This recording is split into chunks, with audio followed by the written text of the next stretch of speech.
আসসালামু আলাইকুম। আপনারা সবাই কেমন আছেন? আশা করছি ভালো আছেন। আমি একটা ইউনিক রেসিপি নিয়ে আপনাদের সামনে হাজির হলাম। সেটা হলো বগুড়ার বিখ্যাত আলুঘাটি। সেটা হলো মাছ দিয়েও আলুঘাটি হয়, ডিম দিয়েও আলুঘাটি হয়, গরু মাংস দিয়ে। আমি আজকে ডিম দিয়ে আলুঘাটি করে দেখাবো আপনাদেরকে। প্রথমে আমি চুলায় একটা হাঁড়ির ভিতরে আলু বসিয়ে দিয়েছি। আলুটা অবশ্যই লাল আলু হতে হবে। লাল আলু হলে এর স্বাদ টেস্ট অনেক গুণ পরিমাণে বাড়িয়ে দেয়।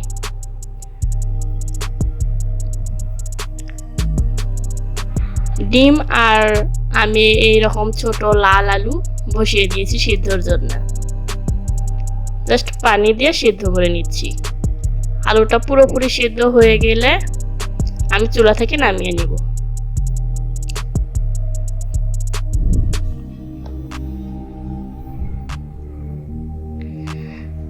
তারপর ফার্স্টে ডিম আলু সিদ্ধ হয়ে গেলে আমি ডিমটা ছিলে নিয়েছি।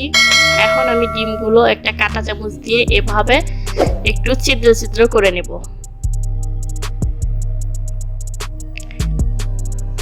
তারপর আমি আলু ঘাটির জন্য আলুটা সিদ্ধ করে নিয়েছি। তারপর আলু ঘাটির জন্য ডিম দিয়ে রান্নার জন্য লাগবে 2টা তেজপাতা, 3টা সাদা এলাচ, একটা কালো এলাচ, 1 টুকরা দারুচিনি আর 2 টেবিল চামচ পরিমাণ রসুন, আদা, জিরা বাটা। আমি এখানে 3 রকমের মশলাটা বেটে নিয়েছি। আর নিয়েছি কয়েকটা 4-5টা কাঁচামরিচ। আর নিয়েছি আমি 1 কাপ পরিমাণের পেঁয়াজ। আর নিয়েছি কিছুটা ধনিয়া পাতা। ধনিয়া পাতাটা দিলে ফ্লেভারটা খুব সুন্দর হয়।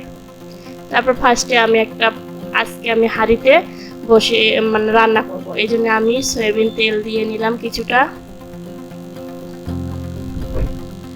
তারপর আমি একটু হলুদের গুঁড়ি দিয়ে ডিমটা ফার্স্টে ভেজে নেব। তারপর এক এক করে ডিমগুলো আমি ছেড়ে দেব, ছেড়ে ভেজে নেব।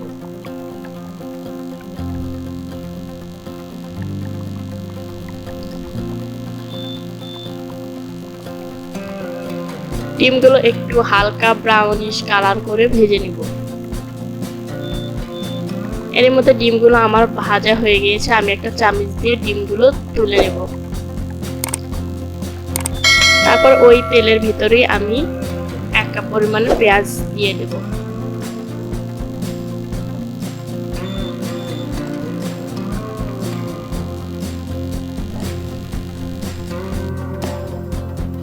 এখন আমি হালকা করে ভেজে নেব পেঁয়াজগুলো। অবশ্যই এটা হাঁড়ি স্টিলের পাতিলে রান্না করলে এর স্বাদটা বাড়িয়ে দেয়। এখন আমি পেঁয়াজগুলো হালকা ব্রাউনিশ কালার করে ভেজে নিয়েছি। এখন আমি দিয়ে দেব 2টা সাদা এলাচ, 1টা দারচিনি আর মশলাগুলো সব দিয়ে দেব। দিয়ে একটু ভেজে নেব। তারপর অল্প একটু করে পানি দিয়ে দেব। তারপর আমি দিয়ে দিচ্ছি 1 টেবিল চামচ পরিমাণ হলুদের গুঁড়ো। তারপর আমি দিয়ে দিচ্ছি 2 টেবিল চামচ পরিমাণ লবণ। আপনারা আপনাদের স্বাদ মতো দিয়ে দেবেন। তারপর আমি একটু 1 টেবিল চামচ পরিমাণ মরিচের গুঁড়া অ্যাড করতেছি। কাঁচা মরিচ আর শুকনো মরিচের গুঁড়া অ্যাড করলে এর ফ্লেভারটা সুন্দর হয়, দেখতেও অসাধারণ লোভনীয় কালার চলে আসে। এখন আমি কষিয়ে নিয়েছি মশলাগুলো। ওর ভিতর আলুগুলো আগে থেকে একটু হালকা পানিতে রেখেছিলাম ছেনে। এখন আমি সবগুলো আলু তার ভিতর দিয়ে দেব।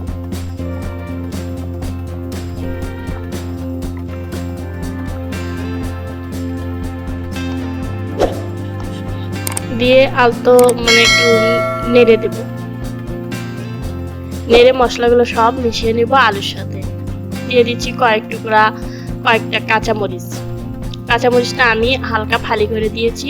কাঁচামরিচটা ফালি করে দিলে এর যে ফ্লেভার আছে কাঁচামরিচের সেটা আলু ঘাটির সাথে অ্যাড হয়। তারপর দিয়ে দিচ্ছি হালকা একটু পানি।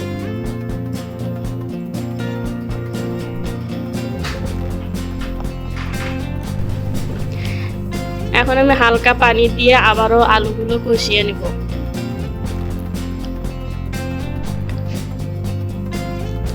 আলু ঘাটিটা যত কষানো হবে তত আলু ঘাটিটার টেস্ট ভালো হবে। এই পর্যায়ে আমি কিছুটা ধনিয়া পাতা দিয়ে নিচ্ছি।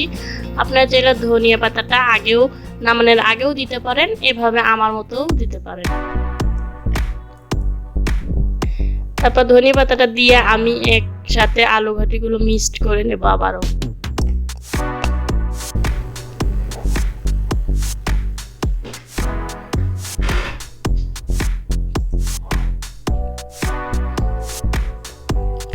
এ পর্যায়ে আমি আবারও একটু পানি দিয়ে আবারও কষিয়ে নেব।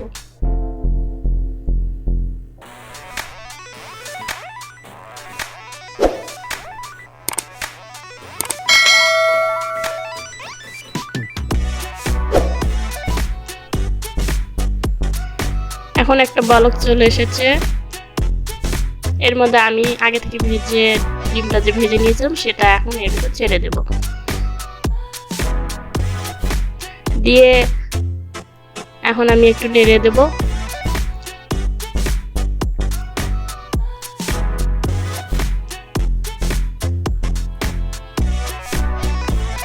এ পর্যায়ে আমি লবণটা আগেই চেখে নিয়েছিলাম, যে আমার লবণটা একটু কম ছিল, আমি আবার একটু অ্যাড করেছিলাম, সেটা আর দেখাইনি। এখন আমি ঢাকনাটা খুলে 1 টেবিল চামচ পরিমাণ জিরার গুঁড়া দিয়েছিলাম। জিরাটা আগে ভেজে ঢেলে নিয়েছিলাম, তারপরে গুঁড়ো করে আমি এখন দিয়ে দেব। দিয়ে এখন একটু জিরে গুঁড়োটা আলতো হাতে মিক্স করে নেব।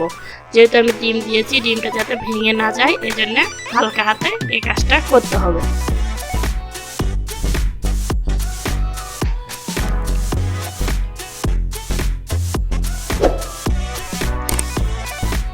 আবারও ঢাকনাতে ঢেকে চুলাটা হাই হিটে একটু রেখে দিয়ে প্রায় 5 মিনিট, তারপর আমি চুলাটা বন্ধ করে দেব।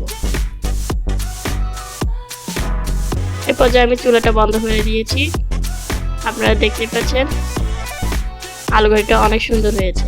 এখন আমি একটা প্লেটে সার্ভ করে নেব, এই জন্য আমি তুলে নিচ্ছি।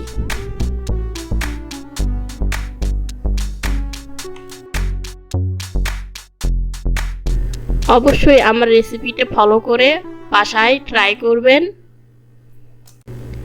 ভিডিওটি ভালো লাগলে লাইক, কমেন্ট, শেয়ার এবং সাবস্ক্রাইব করে আমার পাশেই থাকবেন।